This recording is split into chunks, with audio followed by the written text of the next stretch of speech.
আজ কিন্তু একেবারে ওয়েদারটা খিচুড়ি আর ইলিশ মাছ ভাজা খাওয়ার। দারুণ লাগছে ওয়েদারটা। তবে আমার দুর্ভাগ্য কেন জানেন? তার কারণ হচ্ছে খিচুড়ি কেউ ভালোবাসে না আমাদের বাড়িতে। মানে আমার শাশুড়ি মা ভালোবাসে না, আমার শ্বশুরও অতটা ভালোবাসে না। তবে আমার বর একটু ভালোবাসে, কিন্তু ও তো আজকে বাড়ি নেই, বাড়িতে খাবে না দুপুরবেলা। সেই কারণে আজকে খিচুড়ি করব না। আমি আগে খুব ভালোবাসতাম, কিন্তু ইদানিং হজমটা ঠিক হচ্ছে না, খিচুড়ি খেলে অম্বল হয়ে যাচ্ছে, সেই কারণে করব না। আজকে একটু পটল ভাপা করব, চিংড়ি মাছ দিয়ে আর টমেটো দিয়ে। তো চলো দেখা যাক কিভাবে আমি করছি পটল ভাপা। গ্যাস ওভেনটা জ্বালিয়ে কড়াটা চাপিয়ে দিলাম, ততক্ষণে কড়াটা গরম হোক। কড়াটা মোটামুটি গরম হয়ে গেছে। এবার আমি সর্ষের তেল দেবো একটু। কোনো ভর্তা বা কোনো কিছু চিকেন কষা এই ধরনের জিনিস রান্না করতে সর্ষের তেলটাই বেশি ভালো লাগে। আর সর্ষের তেলের টেস্টটা একটু অন্যরকম, তো ভর্তাতে সর্ষের তেলটাই লাগে। এরপর আমি একটুখানি নুন দেবো সামান্য পরিমাণ, একটু কালো জিরে দিয়ে দিলাম, কিছুটা রসুনের কোয়া দিলাম, কাঁচা লঙ্কার সাথে। এবার পটলটা ছাড়িয়ে কেটে রেখেছিলাম, টমেটোটা কেটে রেখেছিলাম। পটলটা ছাড়িয়েই নেবেন। আর অনেক ক্ষেত্রে অনেকে ছাড়ায় না, না ছাড়ালেও হয়। তবে পটলের গায়ে নানা রকম সার দিয়ে দেয়া হয়, তো সেই কারণে পটলের খোসাটা না দেওয়াই ভালো। মোটামুটি রসুনটা হয়ে এসছে ভাজা। এবার আমি পটলটা টমেটো দিয়ে একটু মোটামুটি নেড়ে চেড়ে একটু ভালো করে নেড়ে চেড়ে নেবো পটলটা। এর সাথেই আমার ভাজা চিংড়ি মাছ ছিল, সেটা দিয়ে দিলাম। খুব বেশি দরকার নেই চিংড়ি মাছে, অল্প করে দিলেই হবে। এই চিংড়ি মাছটা একসাথে নেড়ে চেড়ে আমি একটুখানি সময়ের জন্য আমি চাপা দিয়ে রাখবো, 5 মিনিটের জন্য। দেখা যাক কতটা সেদ্ধ হয়ে। মোটামুটি 5 মিনিট হয়ে গেছে।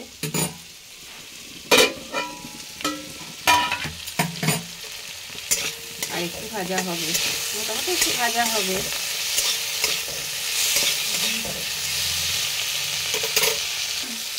কিছুই না, একেবারে সহজই রেসিপি, কিন্তু খেতে দারুণ, অসাধারণ লাগে খেতে। আপনারা চাইলে যারা একটু মিষ্টি মিষ্টি পছন্দ করেন তারা একটু মিষ্টি চিনিও দিতে পারেন, সেক্ষেত্রে একটু স্বাদটা টেস্টটা একটু অন্যরকম লাগবে। যারা মিষ্টি ভালোবাসেন, একটু মিষ্টি মিষ্টি তরকারি পছন্দ করেন, আমরা বাঙাল যেহেতু, তাই আমাদের একটু মিষ্টি ছাড়াটাই বেশি পছন্দ করি আমরা। মোটামুটি হয়ে গেছে, খুব বেশি ভাজা চলবে না, কারণ আবার তো ভাজতে হবে তেল দিয়ে। এবার আমি মিক্সিতে দিয়ে মিক্স করে নেব।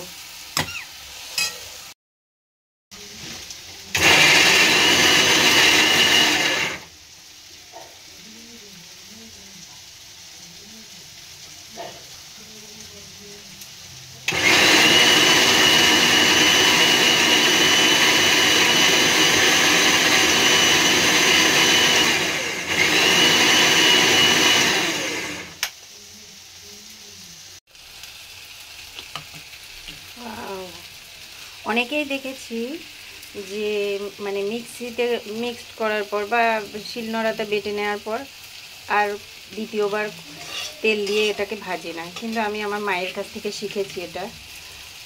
আমি ওই কড়াটাতেই আবার সামান্য পরিমাণ সর্ষের তেল দিয়ে ওটাকে ভালো করে নেড়ে চেড়ে নেব। আমি এই কড়াটার মধ্যেই একটু সামান্য পরিমাণ সর্ষের তেল দিয়ে দিচ্ছি। দিয়ে আমি এটাকে কড়াটার তেলটা একটু ভালো করে গরম করে নিচ্ছি। নিয়ে আমি এই ভর্তাটা দিয়ে দেব। এই যে বেটে নিয়েছি, এটা আমি একটু দিয়ে দেবো।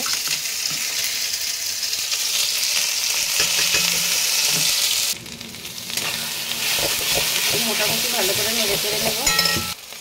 লঙ্কাটা আমি কমই দিয়েছি, তার কারণ আমাদের বাড়িতে ঝালটা কেউ খেতে চায় না, বিশেষ করে আমার মেয়ে তো একেবারেই মানে অভ্যেস হয়ে গেছে, ছোটোবেলা থেকে আমি অভ্যেস করিনি ওকে ঝাল দিয়ে, কারণ আমার শাশুড়ি মায়ের মুখে প্রচণ্ড সমস্যা, ঝাল একেবারেই খেতে পারে না, উনি অসুস্থ তো সেই কারণে। এবার ওনার আলাদা করে তরকারি আমি কিছু করি না, ওনার যেটা করা হয় আমরা সেটা খাই, তো সেই কারণে ঝালটা একটু কমিয়ে দিয়েছি।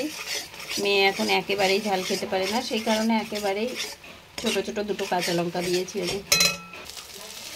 মোটামুটি হয়ে গেছে ভর্তাটা, এবার আমি নামিয়ে নেব, কারণ বেশি শুকনো হলেও ভালো লাগবে না, সামান্য একটু নরম হতে হবে।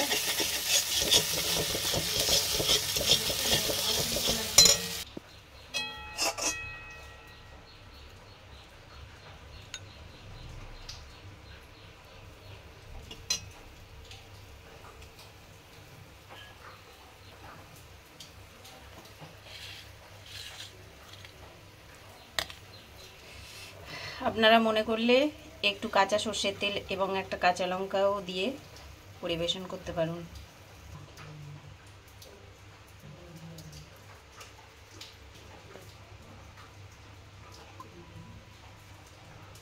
খিদেও পেয়ে গেছে, এই যে আমার মেনুতে আজকে চিচিঙ্গা ভাজা, এই পটল ভর্তা আর এই পাতলা মাছের ঝোল করেছি, খাবো।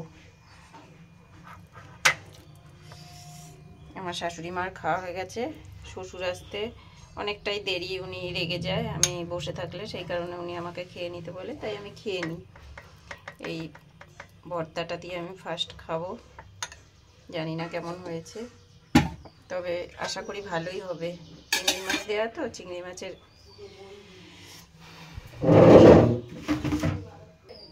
আপনারা খেয়াল করে দেখবেন যে কোনো জিনিসে চিংড়ি মাছ পড়লে টেস্ট পুরো পাল্টে যায়, অসাধারণ লাগে। এই আমার ভাত, আমি একটু ভাতটা কমই খাই, তার কারণ হচ্ছে মাঝে আমি প্রচণ্ড মোটা হয়ে গেছিলাম, 83 কেজি হয়ে গেছিলো ওয়েট আমার, কি 85, তো তারপর থেকে আমি একটু খাওয়াটা কন্ট্রোল করি, বেশি খেলেই আমি একটু মোটা হয়ে যাই। তবুও মানে ভাতটা তবুও একটু বেশি নিয়েছি, আজকে এই ভর্তাটা দিয়ে খাবো বলে আজকে একটু মানে ভাতটা বেশি নিয়েছি, আমি এতটা ভাতও খাই না। দেখি কেমন লাগে খেতে।